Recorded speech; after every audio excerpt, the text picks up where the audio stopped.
Good afternoon, Kentucky. I hope that everyone has had a wonderful day and is ready for a snack because that is what we have for you on today's Chef Hacks live stream.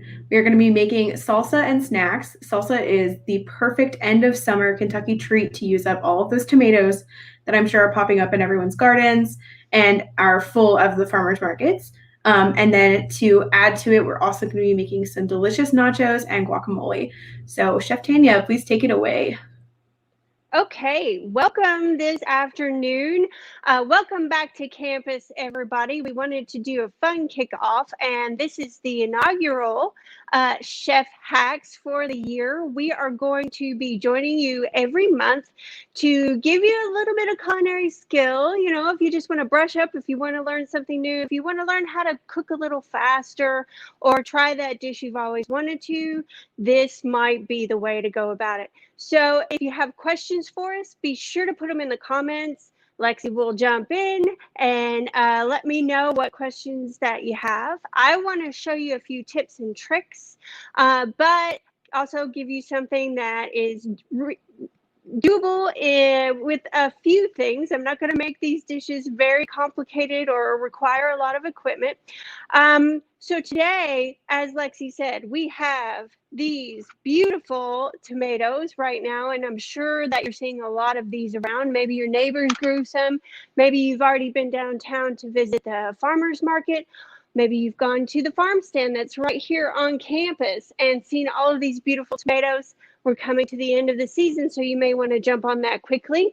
Also, you may see a lot of peppers, whether that's sweet bells like this green or those hot chili peppers like this jalapeno, maybe some poblanos. So we're going to show you how to put all this together in a lovely fresh, it's more of a pico de gallo. And I'll talk about that as we go along, the things that you can do. This will be pretty chunky, and it's great if you're just beginning with your skills. We're going to go down to the cutting board here just for a second. I'm going to go over just a few knife skills. Okay, so don't be scared of these big chef's knives. They're actually really great, and once you get used to them, they become part of your body. The one thing that you need to do, though, is make sure that you cut down on a cutting board or cutting surface so that you are not cutting toward yourself or toward anyone else. Just watch out where that blade is. You want a nice sharp blade. Actually, a dull blade is not as safe as a sharp blade. That might be contrary to what you might think, but it's absolutely true. Dull blades tend to slide on the food. So we're going to take our thumb and our forefinger, and we are going to pinch on the metal.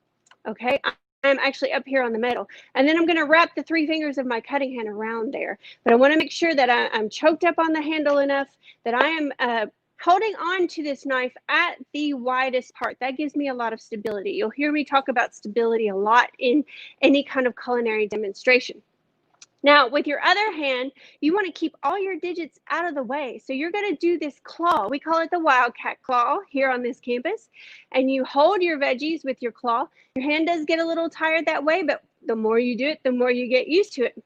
That way you can hang on to things like this onion that's going to want to roll around, but you're not putting your pinky or any of your digits in the way of the blade.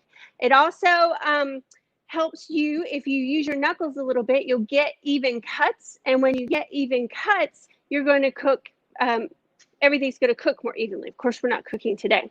So I'm going to show you how to break these down real quick. Stir together a salsa. I'll show you a tip for a very quick guacamole, and then we'll make some nachos. And I'll talk about where all this comes from as we go, because we are a local food systems unit. So I'm going to take off the top and the root. So the root is the bit with the little, or the stem is the root with the papery stuff on it. The root is the bit with the kind of hairy stuff on it. And we're going to toss those into a discard bowl. I use a discard bowl because it keeps me from running back and forth to the garbage can. Now with my claw, I'm going to hold this onion.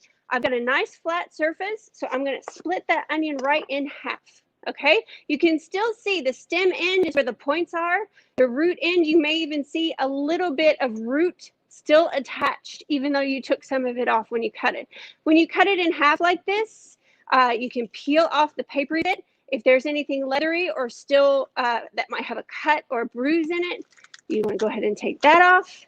And I'm going to do that on both sides because I can show you this twice, because a lot of times it's difficult, even when you're standing right beside me, to see how this goes. You want to make sure any of these little filaments are gone too. They might make your knife slip. So my knife, normally I would do this at the very edge. Here we go. We'll do this at the edge of the cutting board because that's how I like to do it. You've got this nice flat surface. You're going to use your claw. Now, my blade, the reason I pull it to the end is parallel to the board, and I'm just going to lift straight. Lift straight up about 1/2 an inch, okay? So my knife is going in, or about 3/8 of an inch. And I'm going to cut almost, but not all the way through here. I'll show you where I stop. There's about a finger's width left of the root, and I'm going to leave that attached. So I'm pulling my knife back out. Now, where my knife was before, I'm going to come up another 3/8 of an inch, parallel to that. My knife is parallel exactly with my board. I hope that's clear, and I'm going to stop again before I cut all the way through. That's difficult when you're first controlling your knife, but if you have a good sharp knife, it should stop where you want it to. So I've got these 3 slices that are still attached by the root, okay? So I'm going to turn that toward me now. So the open end is facing me, and I'm going to take the tip of my knife, just this very end, I'm going to press it straight down onto the cutting board. So straight down. I'm not moving, I'm not sawing, I'm just pressing. And I'm using these little lines that are on the onion as a guide, okay? And then all I have to do is cut across those lines, and I get a perfect medium dice. Now, if you want a smaller dice, you just make your cuts smaller. The most important thing is to keep all your cuts the same size. Whoops. All right. So I'm going to run through that one more time. That's usually the part where people get hung up. It's not on the other vegetables. It's on the onion. So again, flat, 3/8 of an inch, almost, but not quite through, 3/8 of an inch. And one more time on this one. This is a big onion.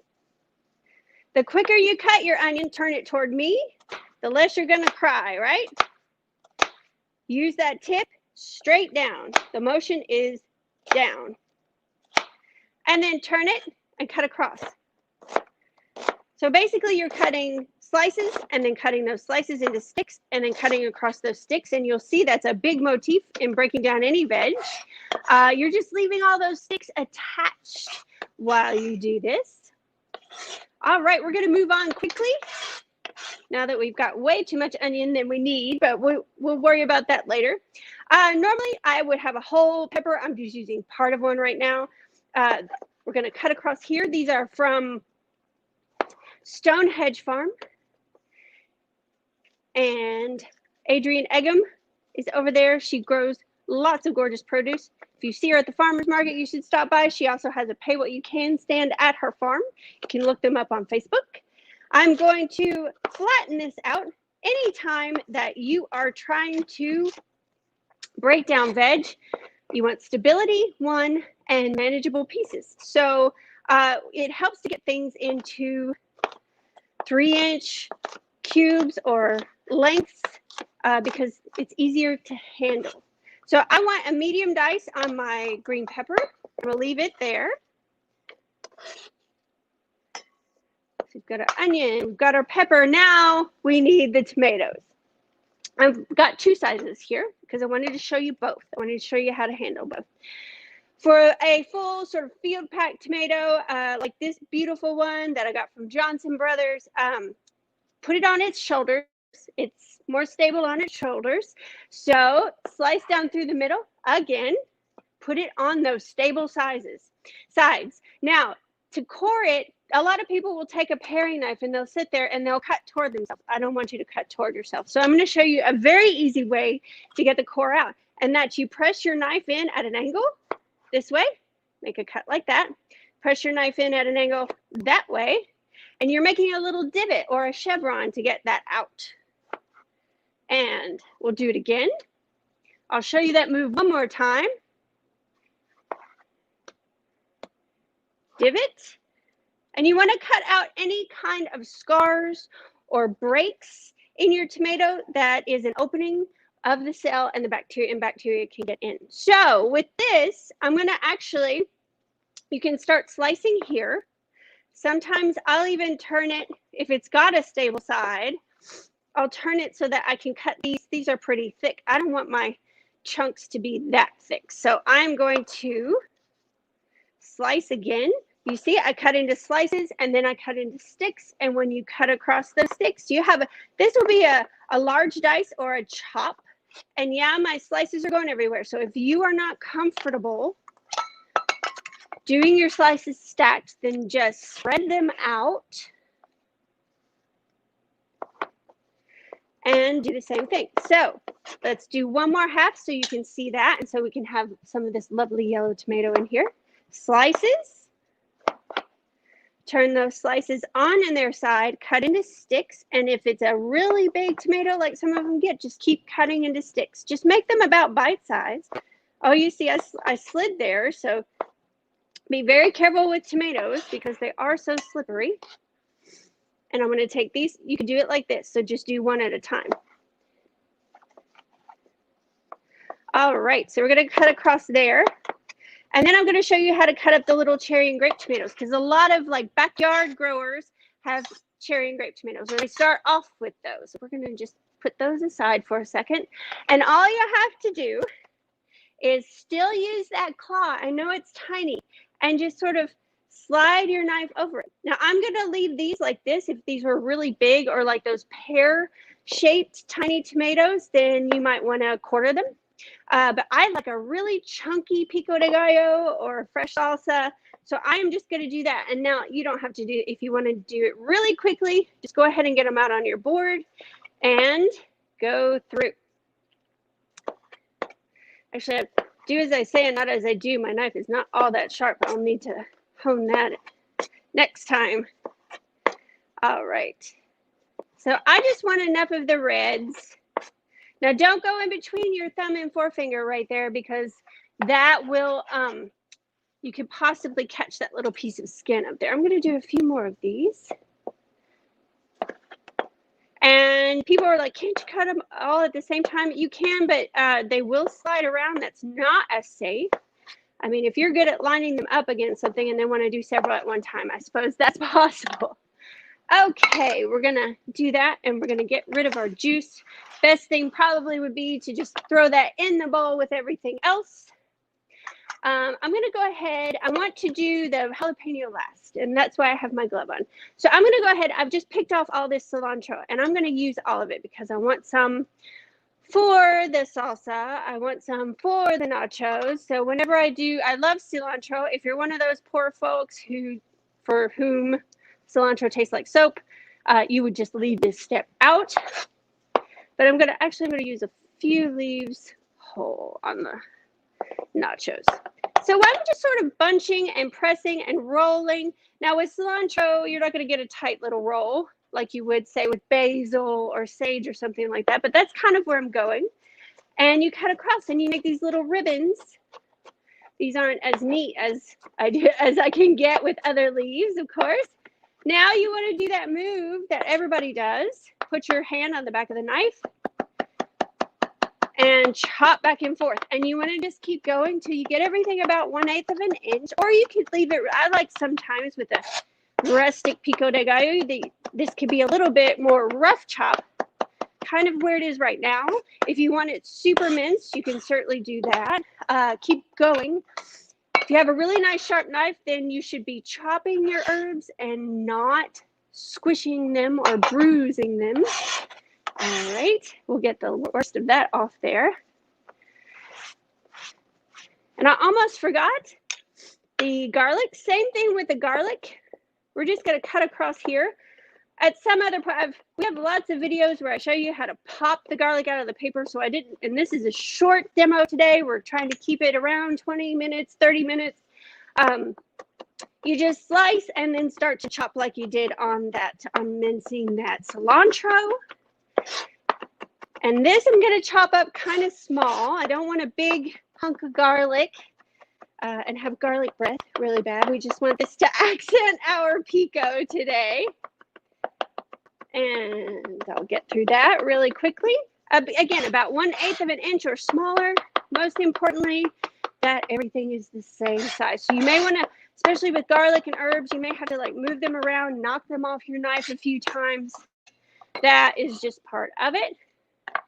And then with the jalapeno, I have my glove because the thing that makes jalapenos hot is capsaicin. And it's stored in oils in the skin, in the flesh, but particularly in the ribs and the seeds. So I want to be very careful. Capsaicin can cause a burn, like a chemical burn. So we're going to do like we did before. Take the stem, take the end. We're going to just split this in half because I doubt I'll use the whole thing. I've also got some sliced jalapenos for later. And cutting away from myself, I'm just going to slide the knife down this side and this side so that I can pop out and get rid of the seeds. Now keep the seeds if you like a hot salsa, and then smash it again like I did before with that bell pepper. Only this time you're cutting about 1/4 to 1/8 of an inch across. You want tiny little strips this time. In fact, I'm going to stop there. All right. I just want kind of a mild salsa. So I'm going to cut across these and make a tiny little mince. This is about 1/4 of an inch, not quite the tiniest cut that you can do. It's called a brunoise, and that's 1/8 by 1/8 by 1/8. It's itty bitty. All right, and I don't want a big explosion of jalapeno either, so we're going to cut that up pretty small. Now, for salsa, you've got almost everything that you need now. So I'm going to pull the bowl underneath the camera. We're going to toss in those beautiful tomatoes. Give them a little bit of salt so that they give off their juices. Toss in fresh green bell pepper, our jalapeno. If you don't like jalapeno, if that's still a little too hot for you, you may want to add a little extra bell or get a poblano. Those are much milder and they're very fruity. They're a great addition to any kind of salsa. And then some onion.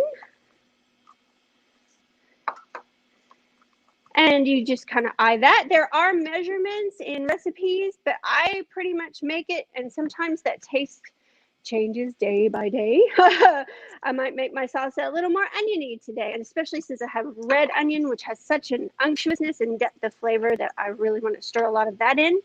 We're going to go ahead and toss in that 1 clove or the 1.5 kind of cloves of garlic. Again, that's fresh garlic. It will be mitigated a little bit by the acid in the tomatoes, but not much. So I'm not doing very much garlic in that. Fresh garlic, you just got to watch. And sometimes if something sits, that garlic flavor will build. Next, I'm going to put in a little lime juice. And probably about half of a lime. This is a really nice, fresh, juicy lime. So I'm going to do half. You can taste as you go on this. Taste for salt. And then once you add your lime, you can taste for seasoning. If your tomatoes aren't beautiful, fresh local ones like this, you may even want to add a little sweetener, maybe some sugar if you've got it on hand, but agave syrup, a tiny bit of honey maybe, just to your taste. It just depends on the tomatoes. And now I'm going to dump in quite a bit of that cilantro. Woo! And then knock it right back out. Here we go. Let's put that back in there. Okay, now that is a gorgeous late summer pico de gallo, but it doesn't end there. You guys love guac too, right? I'm going to show you how to make an easy guac. So first off, how do you open up the avocado? If you've only ever had guac from, and we'll see how these are, because I don't like handling avocados as the way I used to. So I don't know how right these are going to be. We'll all find out together. So you want to slice down in it. That big pit is down in the middle. Just roll your knife over that pit. Oh, it's a lovely one. And then all you have to do is pop that pit out with a spoon. Now you can, if they're really nice and ripe, all you have to do is squeeze the avocado, or if it's still got some firmness, you just take a spoon and scrape that out of there. But this one is just lovely. And I'm just going to do that with it. Now, if you want slices, go ahead and slice it in the skin against your cutting board, or if you want it chopped, do the same thing. I'll show you how on this one, if it turns out okay. So roll that around. Some people use their knives to get, oh, it's not great. Some people use their knives to get the pits out, but that you can cut yourself doing that. So if you want to slice, then just let your knife follow the edge of the skin. And then if you want dice, then just turn it sideways and do the same thing. Please do not do this while it's in your hand. That's very dangerous and you could get cut. This one's a little firmer, which I like that we have two different textures here. So we'll have some squishy bits and we'll have some firm bits, and that's always great. All right, so the only thing I'm going to do is take a fork and smush what will smush. You could use if you have a lot, you could use a potato masher. You could even throw this in a food processor. I just think that's a bit of overkill and you have more dishes to do than just doing it like this. Now, you could add cilantro and red onion and tomatoes and all that to your avocado. I'm going to put a little pinch of salt in here. Or you could take the easy route, like I like to do. Take some of your pico or some salsa and just toss that in there. About 2 good spoonfuls for a couple of ripe avocados. And work that in together. And voila, you have a really quick, instant salsa. I'm going to actually go ahead and throw this and taste it and adjust. If you want a little more lime juice, you can certainly do that. Lime juice will also prevent it from browning. So you want to add plenty of lime, but you want to make sure that it's all balanced out. Well, that's really nice, actually. No adjusting there.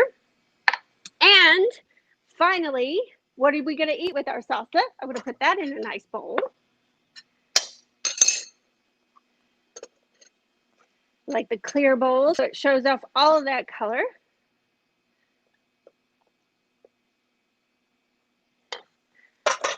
We have, these are our favorite in our kitchen. If you have the ability, if you're in Lexington and have the ability to get to Good Foods Co-op on Southland Drive, this is where you'll find Hickory King corn chips. They are made by Sunflower Sundries. Jennifer over there at Sunflower. This is a heirloom variety of corn that's not grown in very many places. And in fact, she may have actually saved this variety. It makes the crispiest, lightest, most flavorful corn chips that you've ever tasted. So we're going to put a few of those in a bowl so you can enjoy your corn chips with your salsa. But as Lexi promised, so we have that to put together. We'll bring it back. Don't worry. I'm just making a little room up here for our final dish, which is, I've got my pan here. You just need a sheet pan, some tortilla chips, or you can even make your own tortilla chips out of tortillas. These are all corn, so you don't have to worry about gluten, okay? You want to kind of spread them out a little bit. I've got some local turkey that I browned with some taco seasoning and a little bit of onion and poblano. This is from Farmer Joe in Salvisa, Kentucky, or Salvisa. Somebody correct me on that. He has wonderful turkey, duck, chicken, and now I think he's starting to offer some beef packages on a limited basis. So you want to just check him out. A lot of his products are also at Good Foods Co-op on Southland if you want to go there and buy them retail. Lastly, I have some Kenny's. Let me see. There we go. Kenny's Farmhouse Cheese. Again, we also love Kenny's. Also available at Good Foods. This is the Jalapeno Jack. It has all kinds of different varieties.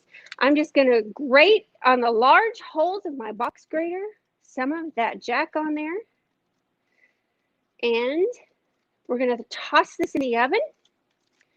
You could, if you don't want to put any kind of animal protein, you could also use some black or pinto beans. You could double up on the corn and toss some hominy in there with it.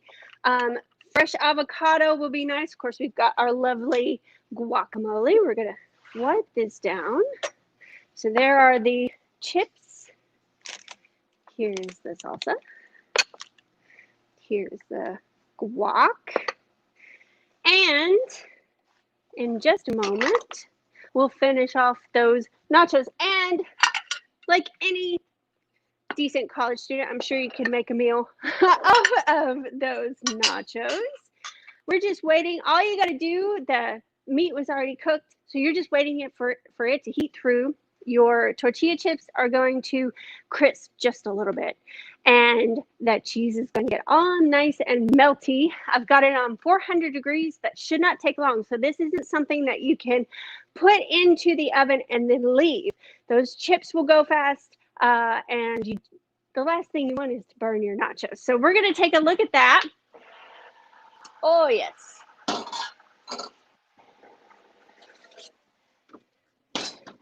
Lovely, melty nachos here. And I'm going to turn them all over. It all kind of sticks together. Don't be the one to take all the ones that are fully loaded, right? And let's put a little topping on there and on there. And you can make a big pile of this for you and your roommates or whoever you're in the dorms with. You can come together and do this. Some extra jalapeno for some wonderful snappy heat. Again, these come from Stonehenge. Don't forget to add, I'm going to grab from this bowl to add some of our salsa on top of there.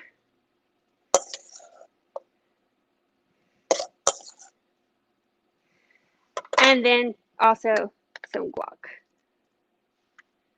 Maybe just garnish on top.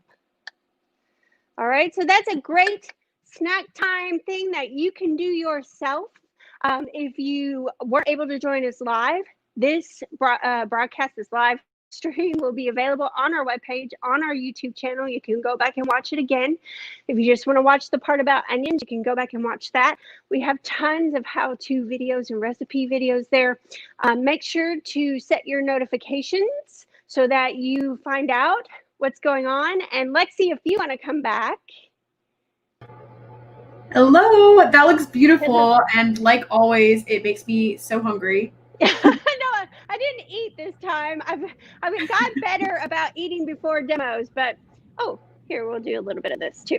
I didn't today. So yeah, my stomach is really growling. Lexi, tell us about Snack Attack that you are going to do. Yes, I'll be hosting our first Snack Attack live stream on September 16th at the same time. And it's going to be a quick, like 15 to 30 minute live stream about like how to prepare fun snacks that are perfect for your dorm room. So all right. Looking forward to it. Perfect. So set your notifications and we'll see you then. Yeah, thank you. Bye, Kentucky.